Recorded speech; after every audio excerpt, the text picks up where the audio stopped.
ఎవరికి వారే యమునా తీరే అని అంటారు చూడు. అసలు ఆ మాట మన చేయిపాటి లీడర్లను చూసే కనిపెట్టిరు కావచ్చు. అట్లా అందరు సిపాయిలే, అందరు ముఖ్యమంత్రులే, అందరు తోపులేపో. అంతెందుకు నిన్నటికి నిన్న మన కోమటిరెడ్డి రాజగోపాల్ రెడ్డి సారు మనసులున్న మాటనంతా కయ్య ఎట్లా కాకిండో మీరినుర్రి.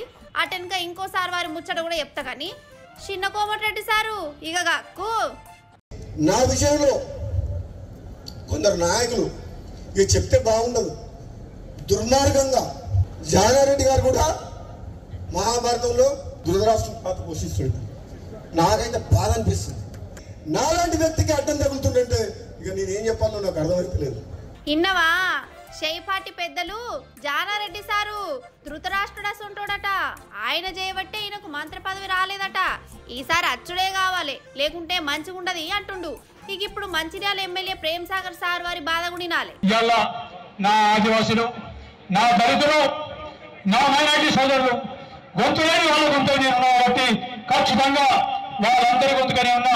నా గొంతుకు వస్తే వాళ్ళందరి గొంతులు పోతాయి కాబట్టి ఆగానట. ఈ సారు వారైతే చిన్న ముఖ్యమంత్రి బట్టి సార్కు డైరెక్ట్ డాగే పెడుతుండు. అన్ని పార్టీలు గిర్ర తిరగచ్చిన వాళ్ళు మంత్రి పదవి అడుగుతుర్రు, నాకేమో చేయి చూయిస్తుర్రు. అగర్సే నాకు ఈ తాప మంత్రి పదవి రాకుంటే మంచిగుండది, అన్యాయం చేయొద్దంటుండోలా. ఈడ అన్ని పార్టీలు గిర్ర తిరిగిన వాళ్ళు ఎవరయ్యా అంటే చెన్నూరు ఎమ్మెల్యే వివేక్ సార్ అన్నట్టు.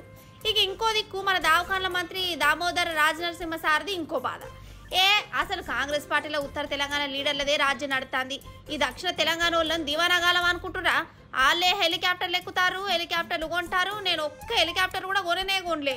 అంతా ఉత్తర తెలంగాణ చేపాటి లీడర్లే సుఖపడతారు అని చెప్పుకుంటుండట. ఇగో ఇది చేయిపాట అంటే కాదోళ్ళ. అసలు వీళ్ళని గెలిపించింది ఎందుకు కావచ్చు, ఏదో జనానికి మేలు చేస్తారనే కదా. కానీ పాలన పక్కకు పెట్టుర్రి, వీళ్ళ పంచాదులే ముంగటేసుకున్నారు. ఓ దిక్కు జనాలేమో గోసపడుతుర్రు, స్కీములు రాక తన్లాడుతుర్రు. కానీ వీళ్ళకు గవేం పడతలేవు. ఎంతసేపు నాకు పదవులు కావాలి, వాళ్ళకి ఇయ్యద్దు, వాళ్ళదే రుబాబు నడుస్తుంది, నాది నడపనిత్తలేరు. గిదా ముచ్చట. ఒకరి మీద ఒకరు షాడీలు చెప్పుకునుడు, కండ్లమంట పెట్టుకునుడేనా? గిందుకేనా చేపాటిని గెలిపి నోట్లు అడిగింది. గిట్లనే కోపానికి అత్తురు వీళ్ళని గెలిపించిన జనాలు.